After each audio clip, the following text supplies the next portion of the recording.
ఓం శుభంకర్యే నమః. నిఖిల శ్రేయోదాయిని సర్వకార్య సిద్ధిప్రద పరబ్రహ్మస్వరూపిణి శుభంకరీ నమోస్తుతే. అగజానన పద్మార్కం గజానన మహర్నిశం అనేకదంతం భక్తానాం ఏకదంతముపాస్మహే. గురుబ్రహ్మ గురుర్విష్ణుః గురుర్దేవో మహేశ్వరః గురుః సాక్షాత్ పరబ్రహ్మ తస్మై శ్రీ గురవే నమః. ఓం శ్రీ మహాగణాధిపతయే నమః. అస్మత్ శ్రీ గురు చరణారవిందాభ్యాం నమః. శ్రీ శ్రీ శ్రీ గణపతి సచ్చిదానంద సద్గురుభ్యో నమో నమః. కుంభరాశి వారికి సెప్టెంబర్ మాసంలో గల గోచార ఫలితాలను తెలియచేస్తున్నాము. శ్రద్ధగా ఆలకించండి. ఈ మాసంలో కుంభరాశి వారికి నిరుత్సాహత మరింత పెరిగేటువంటి అవకాశాలు ఉన్నాయి. ముఖ్యంగా మనము తెలుసుకోవాల్సిన విషయం ఏమిట్రా అంటే, ఏలినాటి శని ప్రభావం కంటే కూడా స్వకృత్యముగా మనం ఇంతే, మా రాశికి ఇలాగే ఉంటుంది, ఎంత చేసినా లాభం ఉండదు అనేటువంటి ఒక నిరుత్సాహతని ఎక్కువగా మనసులో పెట్టుకుంటున్నారు. దానికి గల కారణాలు ఏమిటి అని గనక మనము ఆత్మాన్వేషణ చేసుకోవాలి. సహజంగా ఒడిదుడుకులు ప్రతి జీవితానికి ఉంటాయి, ప్రతి సందర్భంలో ప్రతి రాశి వాళ్ళకి ఉంటాయి. కుంభరాశి జాతకులు ఈ చిన్నపాటి ఒడిదుడుక్కి ఎక్కడా కూడా వాళ్ళు వికలము చెందకూడదు. స్థిరమైనటువంటి ఆలోచనతో ఉండాలి. అదే కుంభరాశిలో ఉన్నటువంటి కొంతమంది మిగతా గ్రహముల యొక్క అనుగ్రహము చేతను, పూర్వజన్మ సుకృతము చేతను, ఈ జన్మలో చేసినటువంటి దాన ధర్మాల చేతను, వాళ్ళ యొక్క తల్లిదండ్రుల యొక్క పుణ్యము చేతను వారు సుఖముగా సంతోషముగా ఉంటున్నారు. కొంతమంది మాత్రమే నిరుత్సాహతకి లోనవుతూ ఏది చేసినా మాకు రాదు, ఎప్పుడూ కూడా ఒక నిస్సత్తుగా ఒక రకమైనటువంటి బాధని అందరి దగ్గర వ్యక్తపరుస్తూ తమకి తాముగా ఆ బాధని మరింత ఎక్కువగా స్వీకరిస్తూ ఆ కోపాన్ని సంబంధం లేనటువంటి వ్యక్తుల మీద, సమాజం మీద, గురువుల మీద, ముఖ్యంగా తల్లిదండ్రుల మీద, దైవం మీద కూడా చూపిస్తున్నారు అని అర్థమవుతుంది. నేను మీ అందరికీ కూడా సూచన చేస్తున్నాను, మంచి రోజులు వస్తాయి. ఇప్పుడు మనము అనవసరంగా ఎక్కువ ఇతరులని ఇబ్బంది పెట్టేటువంటి మాటలని మాట్లాడటం ద్వారా మరింత పాపాన్ని మూటకట్టుకుంటాం. కష్టం వచ్చింది, ఆర్థికముగా ఇబ్బందులు ఉంటాయి, ఉద్యోగములో చిరాకులు ఉంటాయి, కాంట్రాక్టర్లకైతే చేతిదాకా వచ్చి పనులు జారుకుంటూ ఉంటాయి, కుమార్తె విషయంలో తొందరపడుతూ ఉంటారు, కుమారుడి విషయంలో కంగారు పడుతూ ఉంటారు, కుటుంబంలో తమ మాటకి లెక్కలేని స్థితి చేరుకునే సందర్భాలు ఉంటాయి, అప్పులు చేసి బతకాల్సి వస్తుంది, అప్పులు దొరకవు, దొరికిన అప్పులు ఎక్కువ ఇంట్రెస్ట్తో ఉంటాయి, అనవసరంగా లేనిపోని మాటలని చెప్పి ఎదుట వ్యక్తి దగ్గర ధనాన్ని తీసుకునేటువంటి సందర్భాలు ఉంటాయి. కాబట్టి ఈ యొక్క కుంభరాశిలో ఉన్నటువంటి వారు ఏ సందర్భం వచ్చినా మనోధైర్యాన్ని తగ్గించుకోవద్దు. హనుమాన్ చాలీసాని నిత్యము పఠనము చేయండి.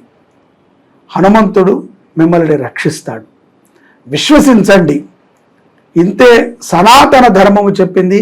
విశ్వాసము, భక్తి మనము ఎంత ప్రదర్శిస్తే అంత నిలదొక్కుంటాం. రాముడు లాంటి వారికే కష్టములు వచ్చినప్పుడు వాటిని అధిగమించే విధానాన్ని వెతికారు తప్ప ఏ నిందా చేయలేదు. అటువంటి కర్మభూమిలో మనం పుట్టాం. విదేశాలలో ఉండవచ్చు, లేకపోతే స్వదేశంలోనే ₹1,00,000 జీతం తీసుకునేవారు ఈరోజు ఖాళీగా ఉండవచ్చు, లేదంటే బాగా 10 మందిని పోషించేటువంటి వారు ఈరోజు అవమానాలుగా ఉండవచ్చు. తప్పులేదు. ఇదంతా కూడా కర్మానుసారమైనటువంటి ఫలితమే తప్ప మరొకటి కాదు. సద్గురువుని ఆశ్రయించండి. గురు సన్నిధిలో జపాదులు కార్యక్రమాలు చేయండి, గురుధ్యానము చేయండి, గోసేవని చెయ్యండి.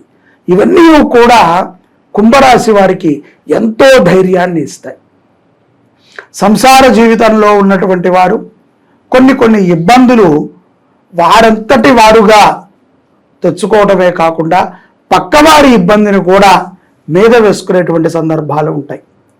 చెల్లెల కోసమనో, తమ్ముడి కోసమనో, తల్లిదండ్రుల కోసమనో, సోదరుల కోసమనో, లేకపోతే మిత్రుల కోసమనో అప్పులు చేసేటువంటి సందర్భాలు కూడా ఈ యొక్క సెప్టెంబర్ మాసంలో కుంభరాశి వారికి గోచరిస్తున్నాయి. తస్మాత్ జాగ్రత్తగా ఉండాలి. మనము మంచిగానే ఉన్నాం, కానీ ప్రస్తుతము మనము ఏ సహాయము చేసినా అది వ్యతిరేక భావంగా ఉంటుంది. కాబట్టి కొంత మౌనాన్ని వహించండి, కొంత నిస్సత్తువుగా ఉండండి. ఏ విషయంలో కూడా తొందరపాటుతో నిర్ణయాలను తీసుకోవద్దు. కంగారుగా ప్రయాణాలు చేయటము కానీ, పనులు చేయటము కానీ, సహాయములు చేయటము కానీ, మాట ఇవ్వటము కానీ చెయ్యొద్దు. ఏదైనా మాట్లాడే ముందు ఒక్క క్షణము ఆలోచన చెయ్యండి. ఏ పని చేసినా సరే ఒక్క క్షణము ఆలోచన చెయ్యండి. ఏ దాన ధర్మాలు చేసినా సరే ఒక్క క్షణము ఆలోచన చేసి చెయ్యండి. ఉద్యోగంలో కానీ, వ్యాపారముల్లో కానీ, చిన్న ఉపాధులు చేసుకుని బ్రతికేటువంటి వారందరికీ కూడా అతి శీఘ్రమైనటువంటి సమయంలో మీ అందరూ కూడా అపారమైనటువంటి కరుణని పొందుతారు. ఈ చిన్నపాటి దానికే మనము కృంగిపోకూడదు. దీనికన్నా అనేక కష్టాలని మనం చూసి పైకి వచ్చాం. ఈ సమయంలో ప్రస్తుతము మన చుట్టుపక్కల ఉన్నటువంటి వారు స్థితిగతులని మనము చూస్తూ వారందరూ చాలా ఆనందంగా ఉన్నారు. వారందరూ కూడా ఏదైతే గనక దుర్మార్గపు పనులను చేసి సంపాదించే వాళ్ళు ఉన్నారు, దౌర్జన్యంగా సంపాదించే వాళ్ళు ఉన్నారు, అనవసరంగా వారందరూ బాగుపడుతున్నారు అనేటువంటి ఈర్ష్యని మనసులో పెట్టుకోవద్దు. వారి కర్మానుసారంగా వారికి కష్టాలు వస్తాయి. ఆ రోజున వారు మిమ్మల్ని చూసి బాధపడతారు. కాబట్టి ఎదుట వారి మీద పడి బాధపడటం అనేటువంటిది తగ్గించుకోవటం చాలా మంచిది కుంభరాశి వారికి. అతి ముఖ్యంగా నా స్థితి ఇంతే, నాకు భగవంతుడు ఇంతే చేశాడు అని ఏమీ చేతకాని మనుషుల్లాగా భగవంతుడి మీద నింద వేయకూడదు. మనకి మంచి జీవితాన్ని ఇచ్చారు, చక్కటి అవయవాలను ఇచ్చారు, అపారమైనటువంటి బుద్ధిని ఇచ్చాడు. ఈ బుద్ధితో, ఈ ఇంద్రియాలతో, ఈ శరీరముతో సత్కర్మలని చేస్తూ ఉండాలి, సద్భావనతో ఉండాలి. భార్య మీద కోపము, పిల్లల మీద కోపము, లేకపోతే ఆడవాళ్ళు, కుంభరాశి జాతకంలో ఉన్నటువంటి ఆడవాళ్ళు తమ యొక్క కోపాన్ని మొత్తము కూడా భర్త మీదో, పిల్లల మీదో, కుటుంబం మీదో, తమ ఆప్తుల మీదో ప్రదర్శించి అందరి దగ్గర కూడా శత్రువులు అయ్యేటువంటి సందర్భాలు ఈ సెప్టెంబర్లో కుంభరాశి వారికి గోచరిస్తున్నాయి. అలాగే కుంభరాశి వారు పౌర్ణమి తర్వాత మరింత జాగ్రత్తగా ఉండాలి. కొన్ని ప్రమాదములు అప్రాప్తముగా తెలిసి వస్తూ ఉంటాయి, మనకి తెలియదు, సడన్గా వచ్చి పడుతూ ఉంటాయి. ఆ సమయంలో భావోద్రేకాలకి గురి అయిపోయి అనేక పదజాలాలనే వాడతాం. మానవాళి చేసేటువంటి తప్పంతా కూడా ఎక్కడ ఎక్కువగా ఉంటుందయ్యా అంటే నోటితోనే ఉంటుంది. ఈ నోటి నుంచి వచ్చేటువంటి శబ్దము ఎదుట వారిని ఇబ్బంది కలిగిస్తే గనక ఆ శబ్దానికి తగ్గటువంటి పరిణామాన్ని మనం అనుభవించక తప్పదు. కాబట్టి ఎవరిని కూడా ఇబ్బంది పెట్టవద్దు. విద్యార్థులు కానీ, ఉద్యోగస్తులు కానీ, వ్యాపారాది కార్యక్రమాలు చేసుకునేటువంటి వారు, కుంభరాశి జాతకులు ఎవరైతే ఉన్నారో ఈ పౌర్ణమి తర్వాత, సెప్టెంబర్లో సంభవించేటువంటి పౌర్ణమి తర్వాత మరింత జాగ్రత్తగా ఉండాలి. ఎక్కువగా హనుమంతుణ్ణి స్మరణ చేస్తూ ఉండాలి. హనుమంతుల వారికి నాగవల్లి దళములతో అంటే తమలపాకులతో అర్చనాది కార్యక్రమాలను చేయించటము, వడమాలని సమర్పణ చేయటము, హనుమంతుడి సన్నిధిలో ధ్యాన ముద్రతో ధ్యానము చేయటము, హనుమాన్ చాలీసాని పఠనము చేయటము, కుదిరితే ఒక మంచి పుస్తకం తీసుకుని 11 సార్లు, 27 సార్లు, 41 సారి, 108 సార్లు హనుమాన్ చాలీసాని రాయండి మీకు వచ్చిన భాషలో. ఆ హనుమాన్ చాలీసా రాసినటువంటి పుస్తకాన్ని హనుమంతుల వారి సన్నిధిలో సమర్పణ చేయండి. చూడండి ఎంత మార్పు వస్తుందో సెప్టెంబర్లో కుంభరాశి వారికి. ఆర్థికంగా బలపడతారు. అలాగే కుటుంబంలో ఉన్నటువంటి దారిద్ర్య దుఃఖములు తొలగుతాయి.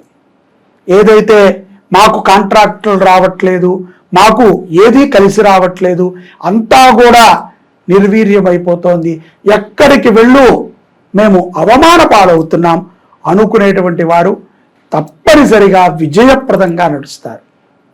అనేక గొప్ప సేవలను చేసేటువంటి కుంభరాశి జాతకులు మనోధైర్యము సన్నగిల్లటం వలనే మీకు కష్టాలని తెచ్చుకుంటున్నారు.